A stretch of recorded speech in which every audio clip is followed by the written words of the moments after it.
Streaming live, almost.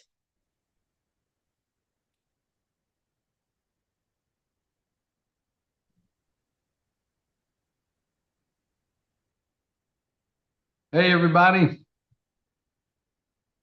how y'all doing? Doing fine. How you doing? I'm doing terrific.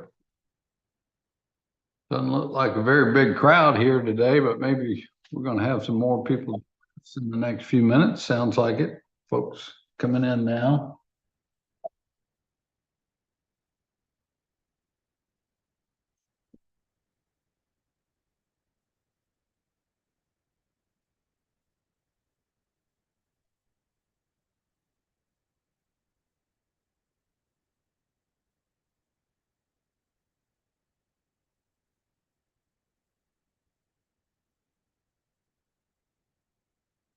Hey, Mayor Lyon, how you doing?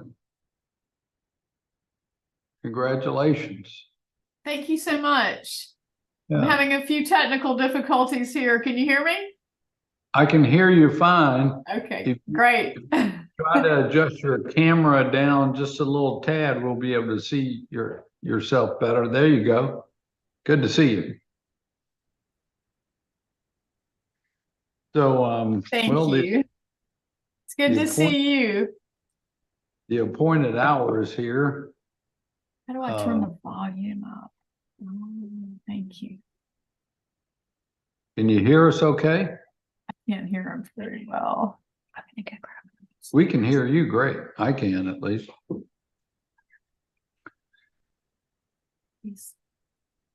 All right. Well, without further ado, it's a couple minutes after. I'd like to call us to order and welcome everyone to our, I guess we meet quarterly, the James Island Creek Water Quality Task Force. And would like to, in addition to recognizing Mayor Lyon, newly elected from the town of James Island. Anybody else who's new with us? It looks like all familiar faces. Councilmember Parker is with us. Good to see you. Representative Wetmore, always good to see you. Here comes Councilmember Rappel.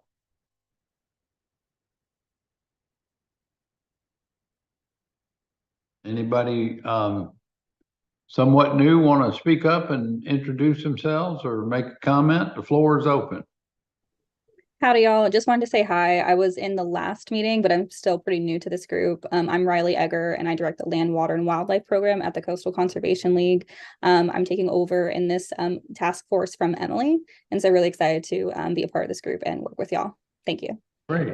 Thank you, Riley. Appreciate that. Thank you for being with us. All right. Well, thank you all for joining us today. On the agenda, it says to select a new task force convener.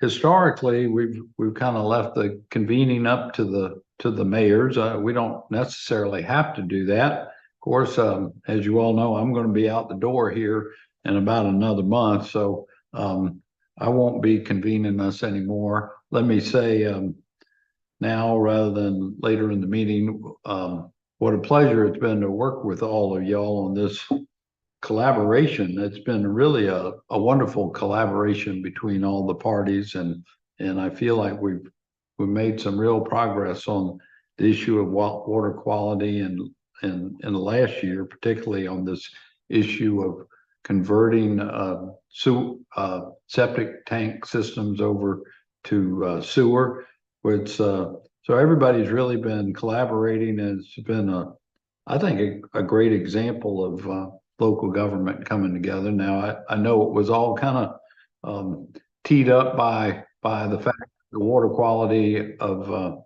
James Island Creek was not so good, and we had a standing order, so to speak, from DHEC to do something about it, and that was a primary motivation, yes, but I think that brought us all together, and again, it's been a pleasure to serve with y'all, and I feel good about the progress we've made. So anyway, I know she's kind of new, But if y'all are okay with our kind of protocol we've established, I'd like to suggest to you that Mayor Lyon convene us going forward until Mayor Cogswell gets in, and then y'all can figure out to let them take it back and forth or take turns like Mayor Woolsey and I did over the last few years. Is anybody having an objection to that? You up for that, Mayor? You're on mute. Can you hear me now? Yes, ma'am. Absolutely. That'd be great. Thank you. I'd be honored. Oh, terrific. It's not a hard job. We got a lot of good people here that are all pulling in the same direction. So it's really easy. It's just almost following our agenda. So thank you. Appreciate that. So let's get a report. Mark, you want to lead us off on the technical side? Let us know about what we know on testing and all like that, and a work plan for next year. Yes, Mayor. And I wish we had the latest testing results. I know Wolpert has been trying to get that to us as soon as possible. We were hoping for it earlier this week, but that didn't occur. So as soon as we do get the latest testing report, that will be emailed out to everybody for your review. Great. That being said, we do have the scope of services for the sampling for testing going forward, and we're doing it on for a 2-year contract this time. That way we don't have to every year go back and redo it. And it's got enough of the microbial source testing in there that we feel comfortable moving forward with that. So, if we get some interesting samples, then we can send it off to the lab for additional more exact testing, and that's included in this. Also, we're coming up on our deadline with DHEC and EPA for our implementation plan. It's been 5 years. Wow. So we have engaged Wolpert to come up with the implementation plan, and they will have it to us for submittal to DHEC in January of 2024. So we're all ready to go with that as well. Oh, great. Yeah, so that's what we got going forward, and we are continuing with our testing, and we're trying to find a site further up Simpsons Creek to follow that. You may remember in the last sample that we have, there were some high concentrations at the new testing site on Relier, and so we want to go further up that also on Relier and on Taliaferro. We've also increased efforts at inspection of the septic tanks in that area. So far, haven't seen anything that raises a red flag, but we're continuing with that. So Great. that's about all that we have new for now. Okay. Yeah, I was going to ask you if we were happy with the number of collection points or testing sample sites, because I know we had some discussion over that over the last couple of years about trying to add a few more. Right. Yeah. And when we identify a site and talk to the residents there that have the dock, they all seem to be very enthusiastic about letting us do it. So it's easy to get the temporary access agreement signed and that sort of thing. So basically what we're doing is we're chasing the data where it's taking us. And right now it's taking us up Simpsons Creek. So that's where we're focusing some of our testing and the inspection of septic tanks. Well, that's great. You mentioned we've been in business for 5 years now. Yes, sir. Time flies when you're having fun, or not. I like to say. So does anybody have any questions for Mark or thoughts, suggestions? That all sound good? Mayor, it's Carol Jackson. I just had one thought as you were telling us about the plan that's going to be filed, the implementation plan. Is that what we're calling it, Mark? Right. Yes. That's yeah. So does that follow like a standard format, or do we have to make it up for ourselves, or how do we format that kind of plan? No, that's pretty much a standard format that EPA gives to DHEC and then they give to us. And so that's what Wolpert will be following. And it's just a matter of checking boxes. Of course, anything we want to do in addition to that is above and beyond. And we more than likely will find some other things to do too. So, Right. We get credit. We would, so to speak, we would include the work we're doing on the septic tank conversions, correct? yes. Mhm. Yeah, gotcha. Okay. Well, terrific. Thank you for that report. And I don't see Andrew on the Zoom call. Oh, yeah, I do. There you are. Andrew, you have any update on citizen education engagement?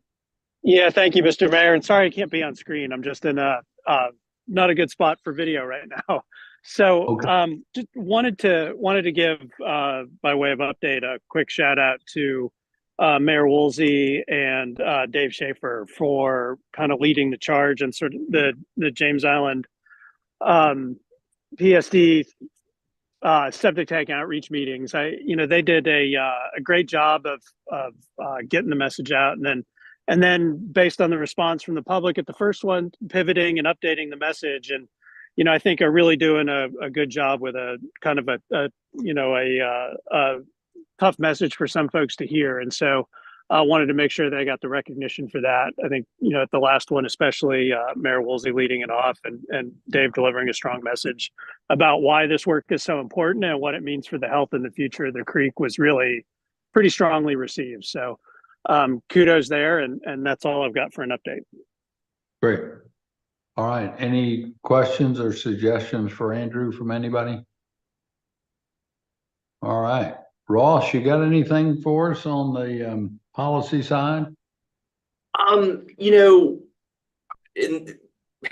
many months, if not years ago, we did a deep dive into the potential policy options at the city's disposal to get people off of sewer and get them, get them off of septic and get them onto 21st century, first world infrastructure for handling human waste in the low country.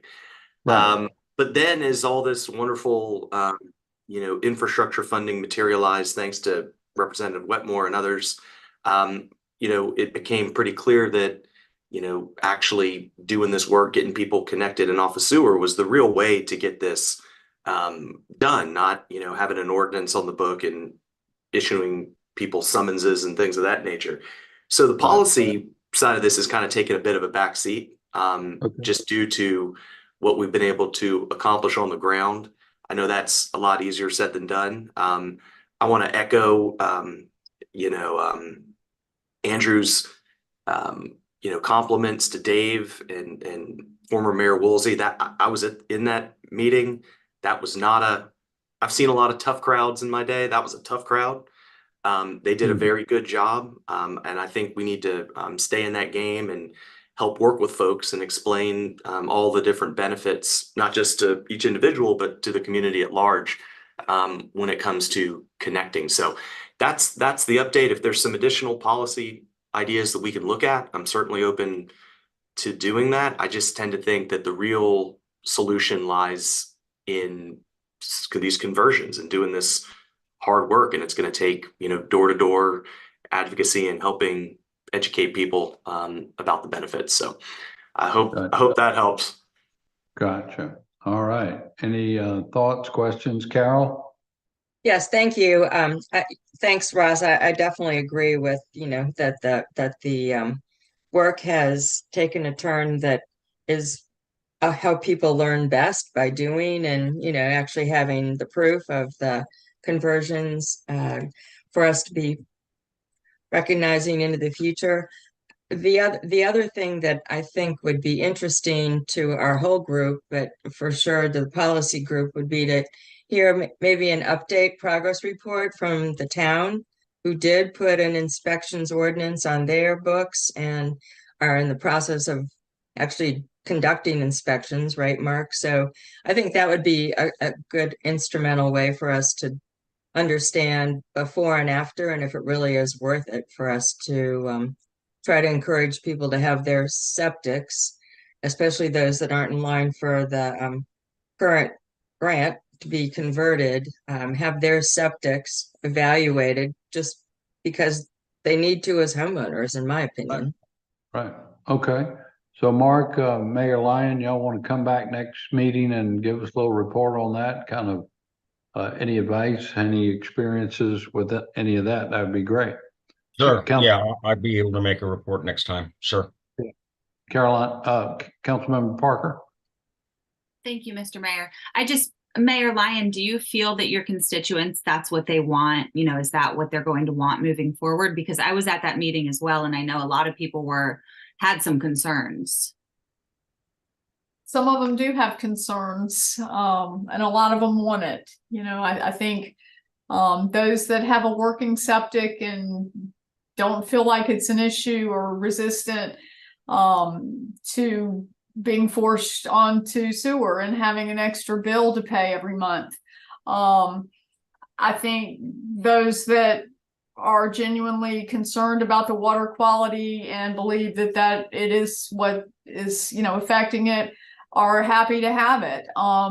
If someone just paid thousands of dollars to replace their drain fields and maybe their box, that's another reason they don't want to have to go. The nice thing is it's paid for by the government, you know, this time they're not having to come up with the tap-in fees and whatnot. So I think it's like anything. You've got some people on one side that want it and others that don't. And the way I understand it, if it comes in, everybody has to tie in. Yeah. So I didn't really answer your question directly. But I think it's a mixed bag. Yeah. I canvassed that neighborhood when I was running, and I talked to dozens of people, so I have some firsthand knowledge of how they feel. Spencer, Representative Wetmore. Spencer, Spencer is fine. Hang on just a second, Speedy. Hang on. Hang on just a second. Sorry. Lily Kate says hello. So just a couple things. I agree with Mayor Lyon, completely. And I do think to Ross's point about the policy committee and right now, the reason that the folks in the PSD in the town will have to connect is because of the mandatory connection ordinance, right? My understanding is that the city did not end up doing a mandatory connection. Is that right? That's correct. So I do think once we put in the sewer, we may need to explore still an inspection ordinance for the city side. It's funny. My sister called me a couple of weeks ago and they're building a new house and they're out in Sumter, not anywhere around here.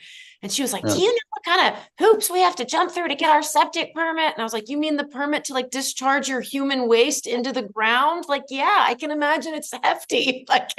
And I think unfortunately the reality is we don't know whether somebody has a well-functioning septic, right? Just because it's not clogging and the alarms aren't going off, stop right now. And the alarms aren't going off every month. Unfortunately, we obviously have problems we didn't know were there at the waterway. So I do think that as a member of the policy committee, I'd be happy to look at the inspection process if needed once the sewer goes in for those that do remain on septic. That's very thoughtful. Yes, that sounds good. All right. So more on that, Ross. Why don't you and Spencer continue and we'll get the report next meeting from the town of James Island about how their experience is going. So we have under old business to talk about the septic conversion, but could I call on Charleston Water Service and then the Public Service District to see if they've got any update for us that they want to share on anything else but the septic conversion? Mark or Baker, y'all got anything from Charleston Water? Sure, Mayor, I have an update on the November 3rd sewage leak, force main leak that we had on Harborview. I'm going to try to share my screen here. Okay, you should be able to. Sometimes helps to have some graphics to visualize the explanation. Okay.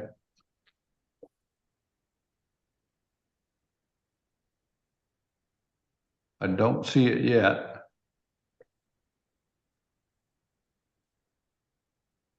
Is it showing up now?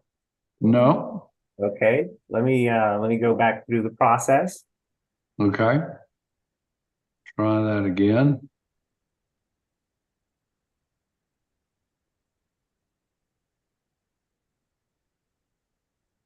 Here it comes. There you go.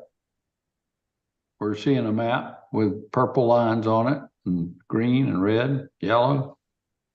Let me see here if I can get this to work the way I want it to. Having a hard time forwarding it here. Okay, wait a minute. Let's see if I can get back to the beginning. Okay.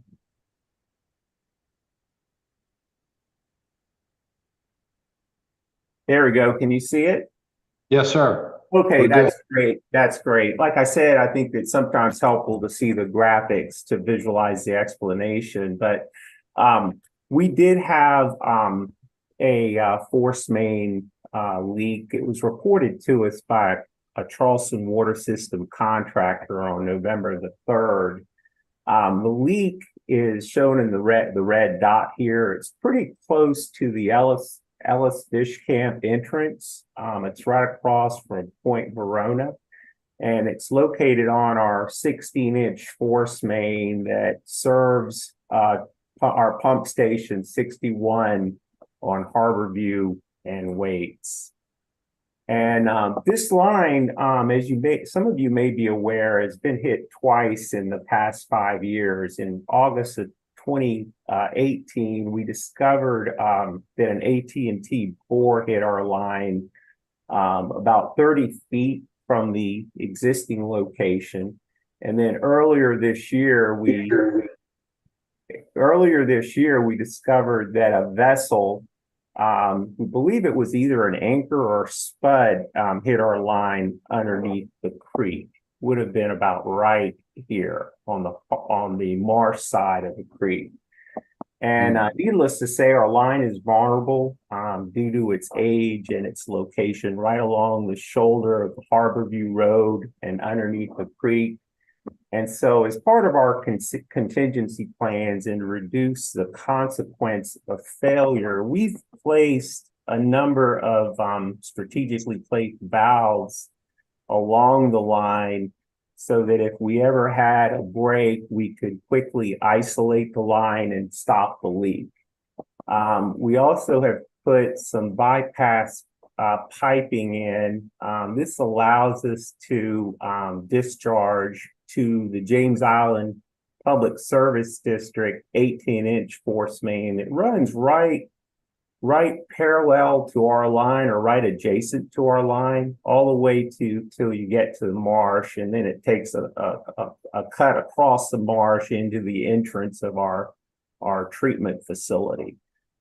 This bypass piping gives both James Island and Charleston Water complete redundant piping across to serve the wastewater needs across the area and to get the wastewater to the plant. So as I mentioned, we did get the report from our contractor about 2:50 on Friday, November the 3rd. Within the first hour, we were able to stop the leak by closing off and isolating the portion of the line where the leak occurred. We did notify the local DHEC office, and we initiated bypass piping. A little later that afternoon, we were able to issue a public notice, and we posted signs on each side of the creek on Harborview Road. On Monday, we did collect samples downstream on James Island Creek. It takes about 24 hours to get the sample results. The enterococci was less than 20 mpn per 100 milliliters. The recreational standard's 104. And on that day, on Tuesday, we were able to obtain South Carolina DHEC concurrence to lift the notice. And the estimated volume of the overflow was about 1,500 gallons. So our next steps are really twofold. First, we want to fix and inspect the 16-inch force main, and then we'd like to complete our 24-inch parallel force main that's being planned. The repair currently is scheduled for Sunday. We'll hope to get started around 6 o'clock, 7 o'clock in the morning. We do have a DOT permit. We will need to close one lane on Harborview Road. But we wanted to do it this way to minimize the traffic impact.